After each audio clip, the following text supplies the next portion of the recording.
குறள் எண் 66. பால் அறத்துப்பால். இயல் இல்லறவியல். அதிகாரம் மக்கட்பேறு. குறள் எண் 66.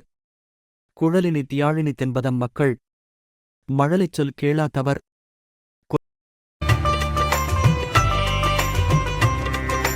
குறள் விளக்கம். தங்கள் குழந்தைகளின் மழலைச் சொல்லைக் கேட்காதவர்கள்தான் குழலோசை, யாழோசை ஆகிய இரண்டும் இனிமையானவை என்று கூறுவார்கள்.